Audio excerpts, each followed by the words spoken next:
No way. No way, look at that.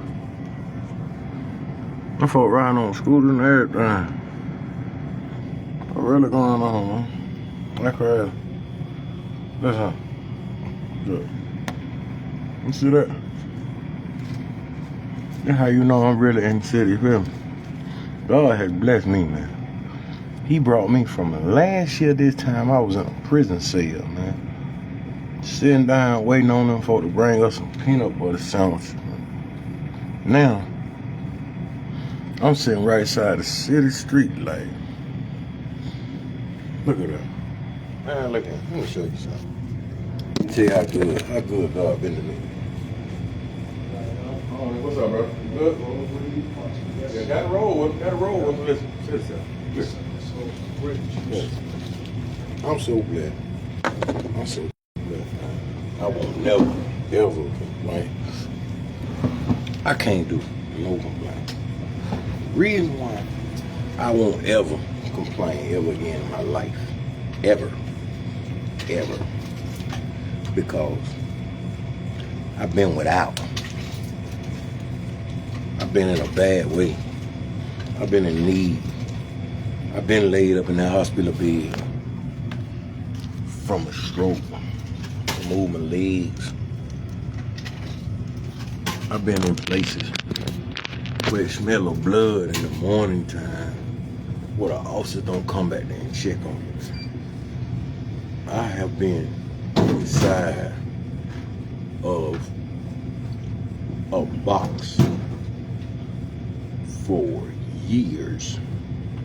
Now, I'm not going to even sugarcoat it or try to dress it up to make it seem as if prison is so bad. I'm not gonna make it seem as if prison is so bad. Yo, crazy. I'm not gonna make it seem as if it's so bad, because I can guarantee you this. I'm willing to guarantee you that if you solid enough, if you 100 enough, prison is a breeze. See, the people who don't make it in prison are the people who have ulterior motives, who always trying to get over on you, who false in concepts, who don't mean anything good. They stand for nothing and fall for anything. You won't make it in prison if you don't even know who you are. You have to be who you are, and you have to stand on who you are. And in prison, as a man, you have to be a man in each and every situation. You don't do bull crap. You don't borrow and can't pay back. You don't get caught up with people who have nothing positive going on. And if you do get caught up in that type of situation, you have to understand that the people you're dealing with are people who are solid enough to help you understand when we right or when we wrong. And in prison, it's divided. It's a lot of divinity. You got the Muslims, the Bloods, the GDs, the Crips, the white, the Ghostface, all of these people in one big room. And it is always something. But around the holidays, the joy eventually comes in, because after all the hostility is settled, the joy comes in, because you have come to an understanding to know that where you are is where you are, and the people around you are the people who are going to be around you. So with that being said, then it's a blessing, because it's some people who you're going to really great people.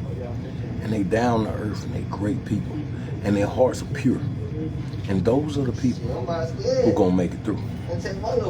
So I just open with that, because I know mostly on these little skits and things, you always see somebody getting beat up or something wicked going on. And I want you to know that it is love in prison. You know what I'm saying? If people care about each other. Like, they actually care about each other. They care, and they advance, and they move on, and some days go smoothly. So I just want you to, if you know anybody who's been to prison, in prison, I want you to say a small prayer for them, because it's different, man. You know what I mean? And the way society is now, it's always it's a way that they're gonna send you to prison. They always gonna find another way to lock up the man, separate them from the kids, and let the women raise the children and things of that nature, man. So if you've been through it and you made it through it, PJ, like you made it through it, Vic, y'all done came out there and pushed on, man. I just encourage you. I encourage you to make great decisions, man. I encourage you to understand that you don't need the filthy rags and the unequivalent spiritual things that are mean no good to you. You don't have to chase and reach for vapor, man. You don't need the expensive J's. You don't got to pay all that. You don't need all that. It's not a necessity. What you need, your necessities come from here. And since they come from here, then, hold up. I got to bless the game. Let's go.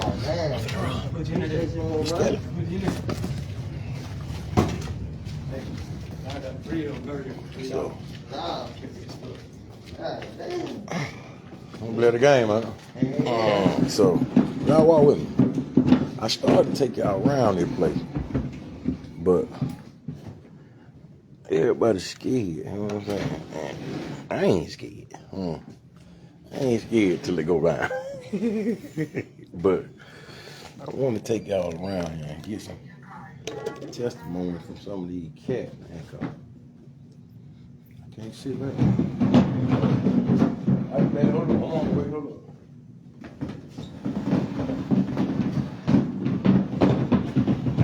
Right, I'm back. That's here. But so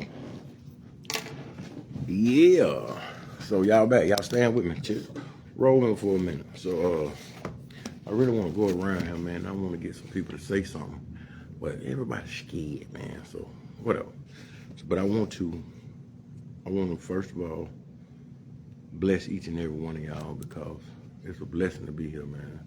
No matter where you are in life, no matter what issue you're going through, today is a day that God has made. We must rejoice and be glad in it.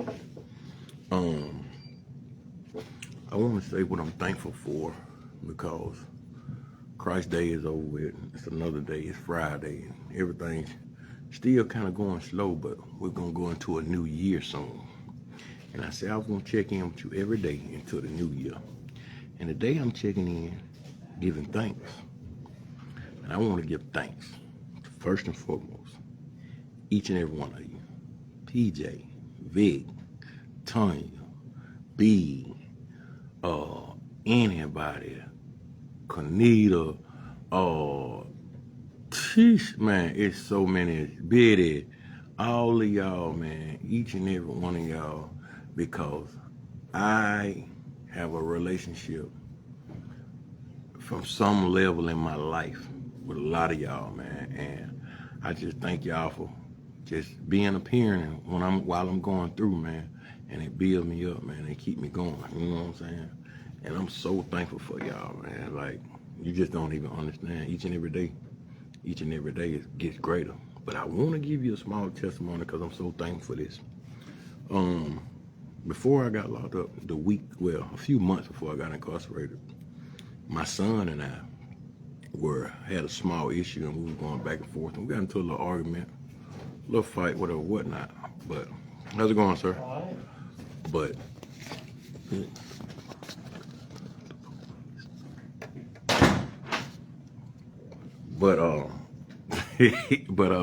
I just know that it had gotten to a point where we had fell out, and he moved into the other house, because it was 2 houses and an apartment on my property. He moved into the gym and turned it into an apartment. And the beef was really, it was something so stupid, but it was beef. It was beef. And by it being beef, okay. Still getting deals out of the machine? Yeah, they still there. Yeah, that's what he doing. So my son and I had a falling out, but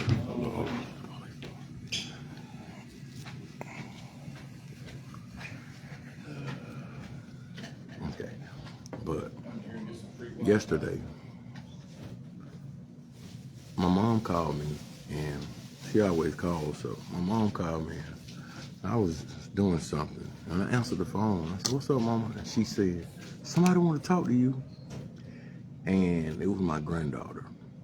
And she said, "Hey, Granddad." And when I tell you, it's a God moment when you have not, I've never heard her voice. I heard over a telephone, you know what I'm saying? But I was in a prison phone. But last night, when I left, she was about this big. And I'm literally talking about this big. And at night, I would speak to her while she was laying down in her thing, and I would sing and pray over her.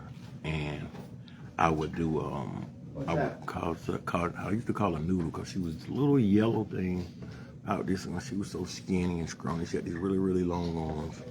And I used to say, Noodle, Noodle, Noodle. And I called her Little Noodle because it was a part of my creation, you know what I'm saying? So it lifted me up so high, because when she said, Granddad, hey, it lifted my spirits up, man. And it gave me a joy that I could never, ever, ever get from any other drug, any amount of money, anything. It served me right on up where I needed to be. All of my anxieties, all of my issues, and you know, as a man, when you got an issue with a person, as time goes on, you kind of deal with the situation, you talk to the situation, you speak to the situation. I had numerous ways that I was still trying to hold myself accountable, but still be upset with my son, and I didn't. Last night, all that changed, man. And it brought me to a joy of knowing that when God does something in your life, he will change you and everything around you and put you in a position whereas the blessings just fall in place. And that is how God works. When I tell you, I'm so happy, man. I'm so appreciative. Last night out, I couldn't even sleep, man. I was so turned up, I couldn't even sleep, man. I was so full of joy. And it brought me to tears. And the whole time we was on the phone about 2 hours. And I couldn't even get myself together, man. I was so hyped up. I was stumbling words, and I even called my son. I told my son, I said, hey, I said, man, I'm so glad you and your granddaughter together. And she was like, he's not my granddaddy, you are. And it was just amazing, man. And I just want to give glory, man, when it's done, because, man, I've been through a lot, man. And I'm just so thankful to have my grandbaby to come around and still know who I am after 4 years. She said, I'm 5, and every year I got in the presence. I've been able to do anything I could for her, and it just gives me another notch, something to work on, something that draws me closer, something that keeps me leaning in onto what God has for me, because he'll repair some stuff, and he'll heal relationships, and he'll bring you in to where you will not even, it was like nothing even happened. I say that old dude right there say something. She said he might say it's something, but such is the OIC. Blissful day, man. Yesterday I got the greatest Christmas present known to man, and I'm thankful for that, man. And I'm not gonna leave without a verse, man. I got a verse. I got a verse that really blesses my soul, man. Oh yeah, they come over to get everything they want. He ain't gonna let you. If you're from Miniature, the only place you're supposed to be is the food machine area. Nowhere else. Shut the fuck up, nigga. You don't even let a nigga go over there. Yeah, going on. you talking about? Still locked up now. Still some real criminals now. They don't play. Listen, it's a proverb. Man, Man. that day was letting us go to them. It's a proverb, man.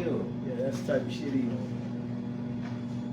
That's the type of shit. Man, I want you to. It's That nigga still Proverb sit 3. up there. 3. What these niggas It say, funny? Proverb 3, We 3 call say, them late trades now, bro. let not mercy and truth forsake you. Bind them around your neck. Write them on the tablets of your heart. And so find favor and high esteem in the sight of God and man. Everybody know verse 5. Verse 5 says, trust in the Lord with all your heart. That's a song. And lean not on your own understanding. And in all your ways acknowledge him. Like you don't want to cook. And he shall direct your paths. And right now, man, this is what I'm living by, man. I'm leaning. I don't know where I'm going. I don't know what's going on, but I'm leaning not on my own understanding. I'm not giving in to my understanding. I'm just asking God to continue to keep doing what he's doing, man. That's what my prayer is for you. Anybody else who catches this. Some people don't even watch it. They just know I done did one. They'll send me a thumbs up. But I still do this because my heart has to speak. And whether it be BC, you always rocking, or Tanya, or Vig, or PJ, or any of y'all, and anybody who be checking in, man, I just really appreciate y'all because I have to open my heart each and every time I come on here, man. And when I open my heart, I just know favors. I just know that his favors gonna continue to be in the midst, man. So I love you. Continue to keep lifting y'all up, man. Don't give up on what you're working on, man. Continue to work on it. And with that being said, don't lean on your own understanding, man. Know God got you, man. In Jesus' name I pray. You're welcome.